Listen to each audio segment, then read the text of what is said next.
Hello and welcome to the channel. My name is Valkyrie of Verdure. That's Valkyrie of the Veil. It's so good to have you. Today we are in the Moon and Eclipse Magic course. This video specifically is video number 3. So welcome if you've watched the first 2 videos. If you haven't yet seen the first 2 videos and you want to look at Moon Magic and how it works with Eclipse Magic, there's 2 different videos, so I'll put links for different study courses down in the description.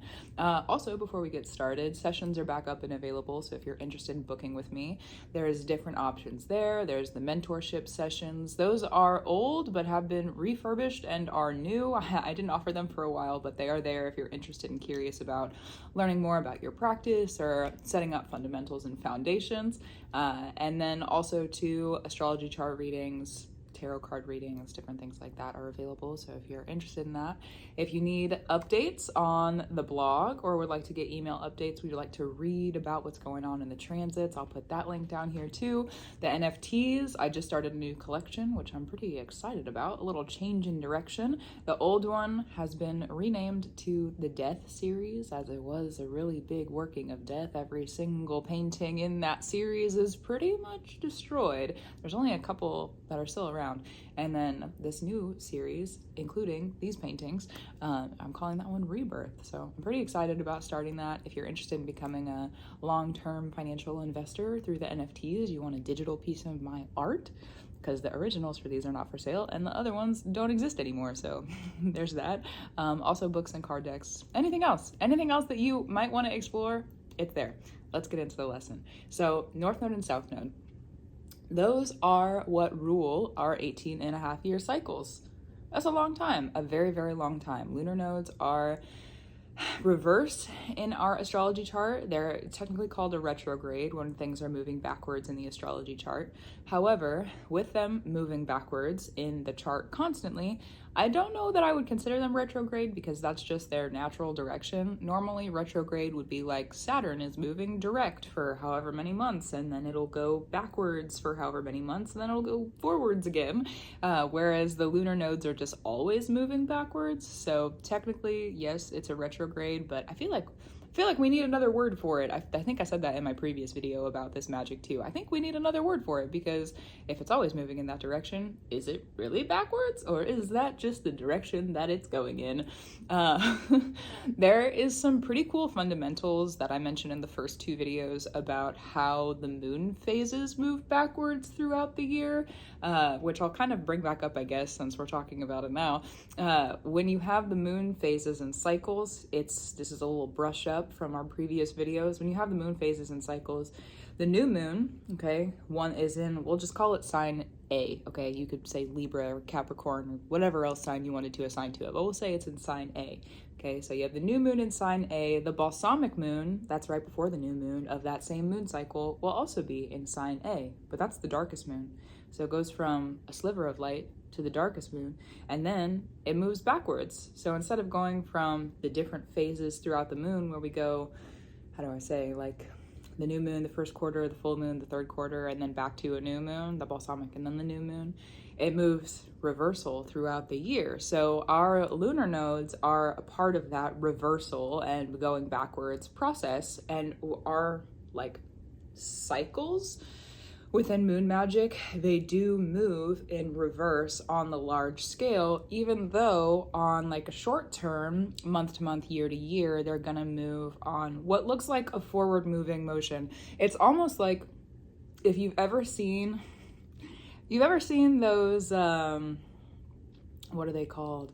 The rims on cars, okay? If you've ever seen the rims on cars that move, they look like they're moving forwards or backwards, or like they just stay still or whatever. Those are the long-term cycles, but then the wheel underneath of it is like doing a lot of work to move forward and move faster, where the rim on the outside is like moving just a little bit forward or like just a little bit backwards. In this case, in this instance, in metaphor, it would be backwards.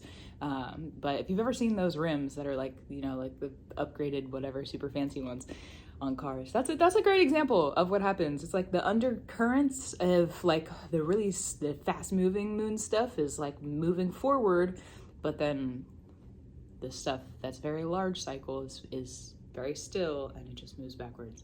So That's what the lunar nodes really like rule over, is those large cycles of what's moving in the large term and the long scale sort of energy.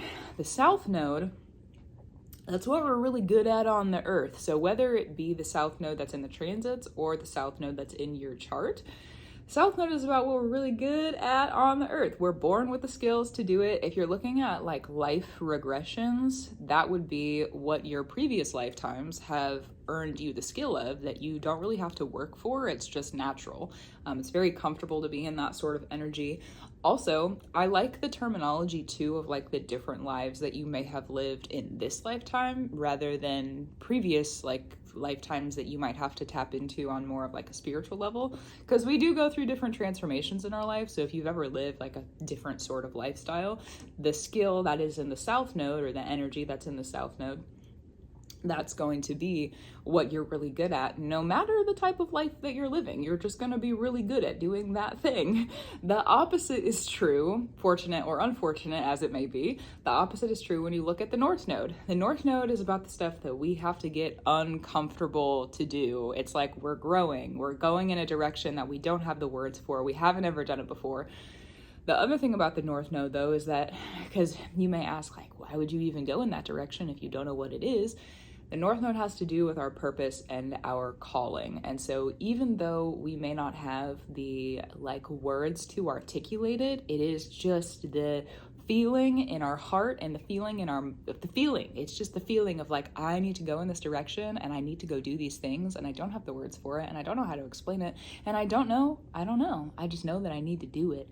And so we push ourselves outside of the box because we just have this gut feeling that something great's gonna happen. The North Node can get us into a little bit of trouble because of that though. So there has to be a balancing between the two of them, because you can't always be super at home and super comfortable, or you wouldn't grow into anything. Nothing in your life would change and everything would stay the same, except for if that's not how life is. We change and we grow and things become different. And so we have to then go into that North Node and really allow ourselves to do things differently, or try out new skills, or place ourselves in new positions and ask ourselves, is there something that we want to do that's different? Also, in the North Node position, there is unexpected, how do I say this? It's like unexpected luck. It could be good, it could be bad. Luck is a very neutral term, okay? Luck is a very neutral term, and it is neutral how luck happens to and for you, okay? There could be something really subjectively bad that happens in your life, but because of that, you have learned the skills in this next really good situation, and you're actually able to handle yourself in this next really good situation that was also sort of just like random and happen chance. And because of the skills from this bad situation, now that you're in this good situation, you know what to do. But had you not gone through that bad situation, you might not have the skills to go through that next good situation. You might be kind of floundering, and it might end up actually kind of bad. Okay, so luck, neutral. Good and bad, subjective. But that is a part of that North Node position, is like, it's this stuff that we can't explain that just is like, why is this happening to us? That's also North Node related. Now, if we get into the Lunar Node Oppositions and the Lunar Node Returns, things get a little bit different. Because it is such a long circle, it's such a long cycle, every about 9 years is when the first, so we're born, and then 9 years is the Lunar Node opposition, and that is when the South Node and the North Node that are in your chart are opposite. So the North Node that's in your chart would then be in the South Node, and the South Node that's in your chart would then be in the North Node. And that happens, once it hits that first 9 years, it'll be every 18 and a half years. But every 9 years, there's either a Lunar Node opposition or a Lunar Node return. So the first one being the opposition, we have to like relearn the skills, the stuff that we're really good at. Now the South Node, the Earth stuff, the stuff that we're really good at now has this new position of purpose and calling that normally we're really good at explaining things and articulating them and like moving in that sort of energy. But then when we have the opposition, the Lunar Node opposition, we look up into the sky and we're like, okay, well, why have I learned these skills? What direction do I want to go in now for the next 9 years with these skills? And what is it really that it's like a turning point? Our fates change during those opposition times and during the return times, but the oppositions and returns are different. So the opposition, South Node, moves into the North Node, and we're like, okay, well, I have this new purpose and calling, and eventually 9 years after that, it will come to ground because it will be back in its natural position for your chart. Whereas during the Lunar Node oppositions, the North Node going into the South Node would be the stuff that's normally up in the sky where you're like, that is my purpose and my calling, and that's really what I want to do, and that's where I'm walking towards, but you're not normally able to explain it, or the skills don't come naturally to you. All of a sudden, it's just like really easy. And you're like, oh, actually, if life was like this all the time, things would be a lot easier. So you have this moment in that opposition where you're able to come through and like reap the rewards of the uncomfortable work that you've been doing since your most previous lunar node opposition and or return. Because the more that you get out of your comfort zone, that has to do with that North Node. When the opposition happens and that North Node comes into the South Node, there is that purpose and all the work that has been just up in the sky, floating up high. It comes to the earth to ground. The South Node, again, is what we're really good at on the earth. What are you good at here? And so everything you've been doing for the previous 9 years, or 18 and a half, if you want to look at that cycle too, then you get really good at it on the earth, and you're like, oh, actually, I do remember that skill. I picked that up a couple years ago. Oh yeah, and I remember that one. Oh, and I remember when I did that thing. I'm just going to put them all together right now, and it's going to be pretty easy for me. I got it. We're good.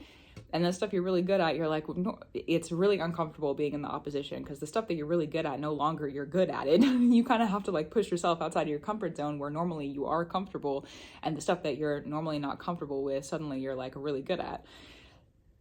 It alters your life. The timing points for those to happen, the oppositions specifically, are around the times that we have like quarter life, midlife sort of crises moments, and there's this kind of like big question of identity and who am I and what does this really mean for me. So if you're going through a lunar node opposition, understand that you're not supposed to make a lot of sense. You're supposed to just kind of turn into something different, and you might not understand exactly who or what that's going to be because of how big that cycle is. However, you can look at the long-term cycles of the lunar node returns to help you out. What happens with the lunar node returns is that your south node in your chart is the south node that's in the sky, and the north node in your chart is the north node that's in the sky. The first one that happens is around the age of 18, which is like for most people around the time of senior high school graduation, on like a general societal term, okay? And we're making like some pretty big life decisions around that time. There's a lot of really big life decisions that can come about. What direction is your life going to go in? It's also a time of a big ending. We can't walk into a big new cycle if there isn't a big new ending that happens. So right before that lunar node return, we go through like in the previous lunar nodes. So looking at what lunar nodes come before your positions in your chart is really important. And remember that they move backwards.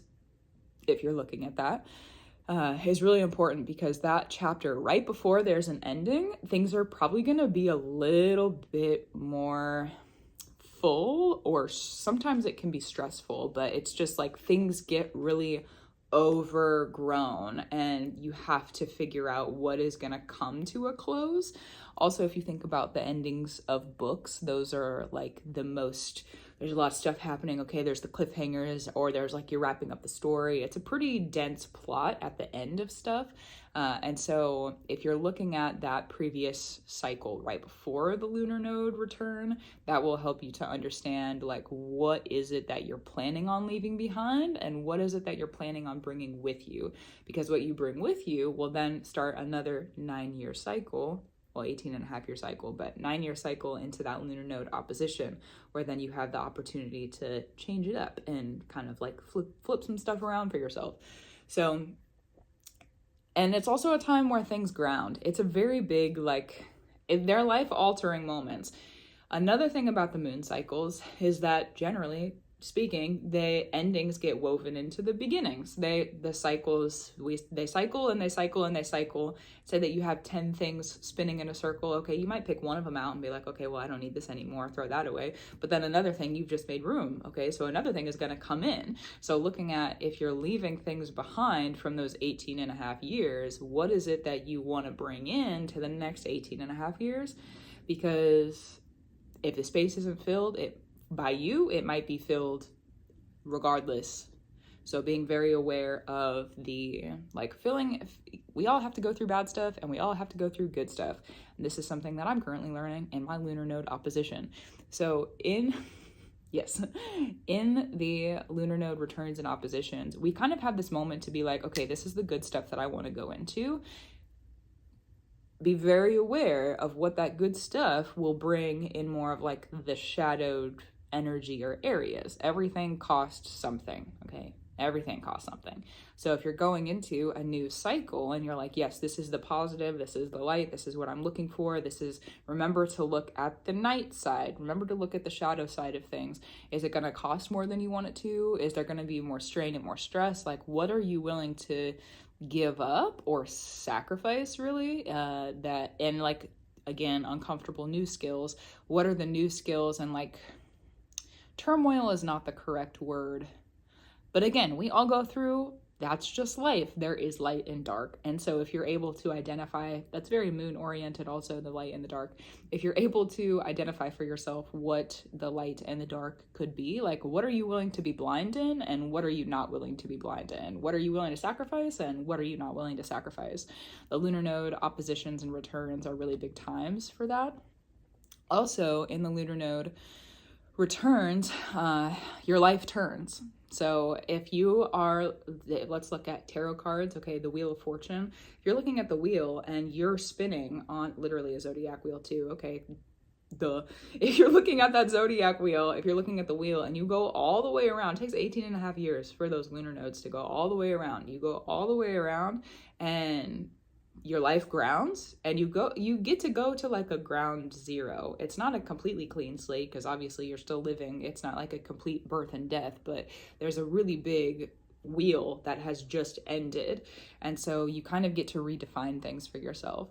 Another thing too, and again, long term. So if you're looking at later in your life and you've lived through maybe one or more, two or more of those different lunar node returns, because it's moon cycles, you're able to return to the lunar node oppositions and returns that you've been through and look at the different themes and cycles that are really working for you and that you've been going through, and how does that relate to what you're going through right now, and how do you want to turn that into past, present, future? How do you want to turn that into the future?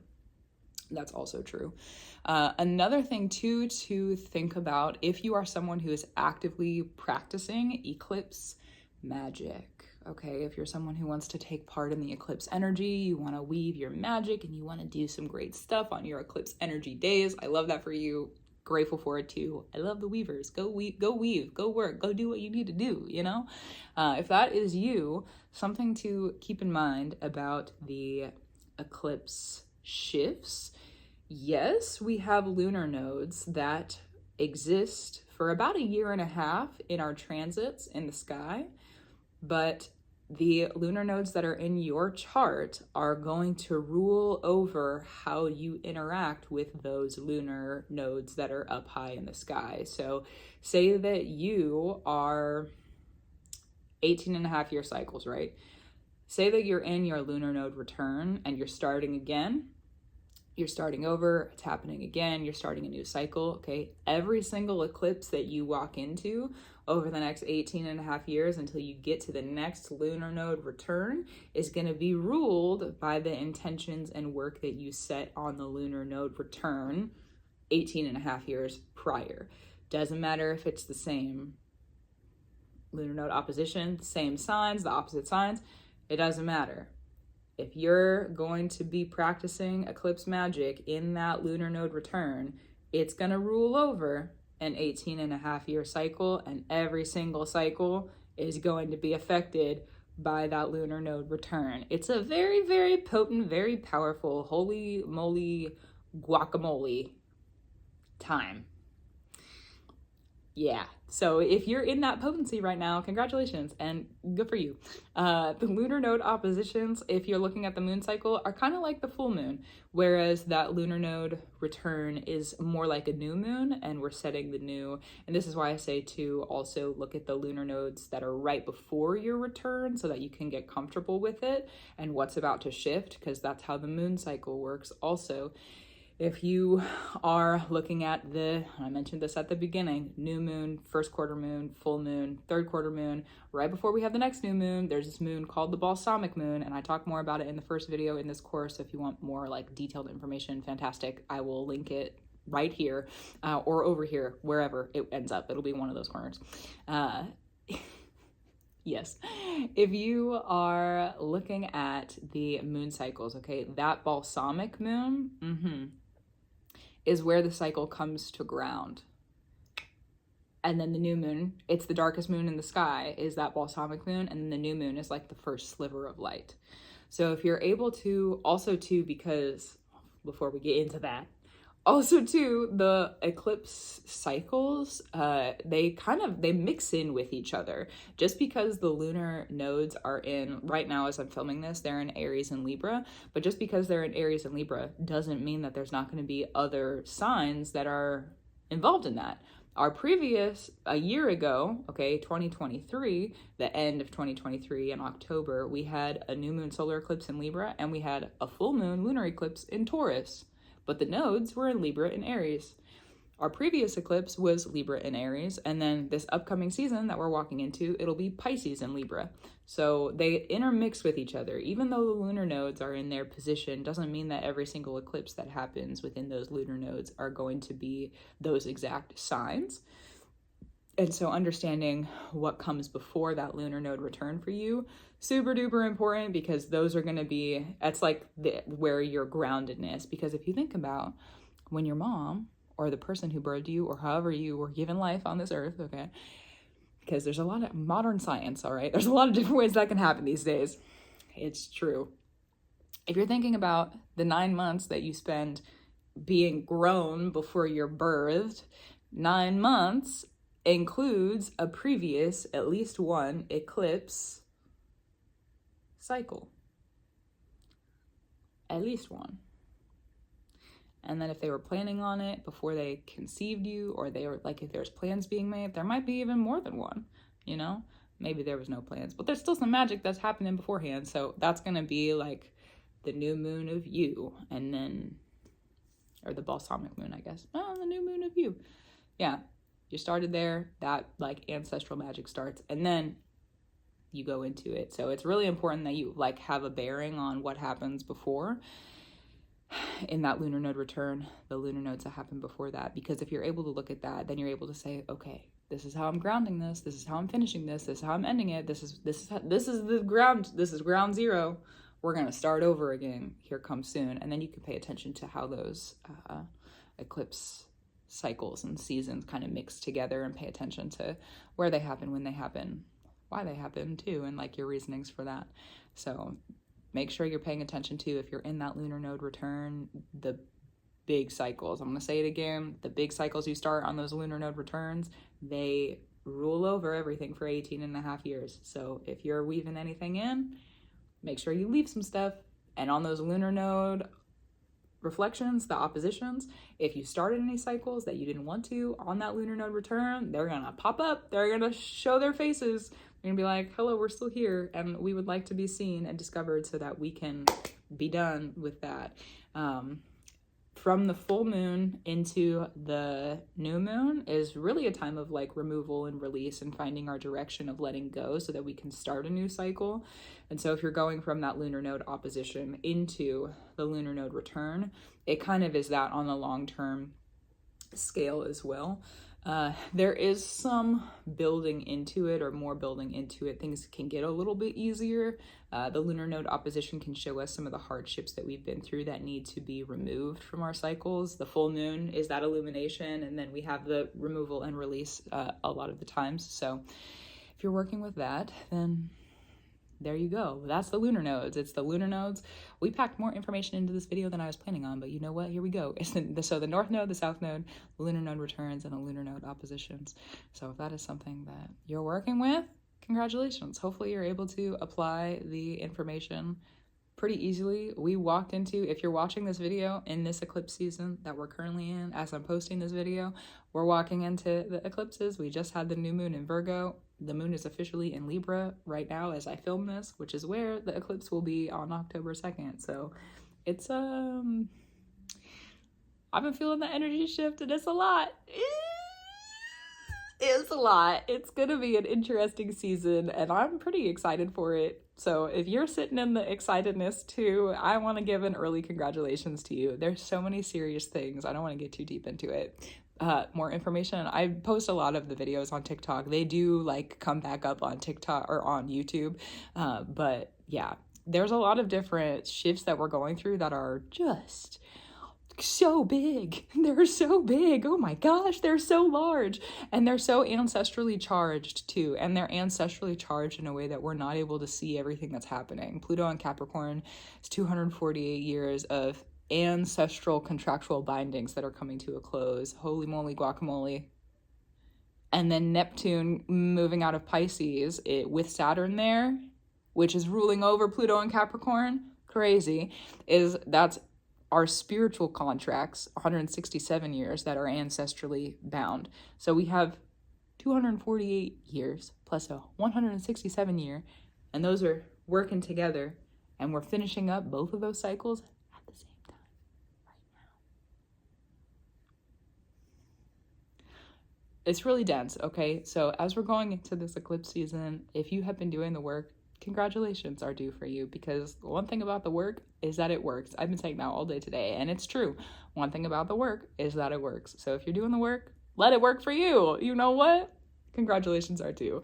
Gratitude, reverence, and love to you. Thank you for being here with me. And gratitude, reverence, and love to the great being and the great mother and the great father and the indigenous spirits of this earth where I am and where you are. Gratitude, reverence, and love to you and your spirits that are true and love and free. Thank you for supporting me. I give my gratitude, reverence, and love to you. So good. And to me. Thank you for showing up. You know what? That's true. Thank you for showing up too. Keep doing the work you need to do. And I'll return to you soon. We'll talk again when you're ready to return and when I'm ready to post another video and we're ready to learn together. That's true. I'll talk to you soon.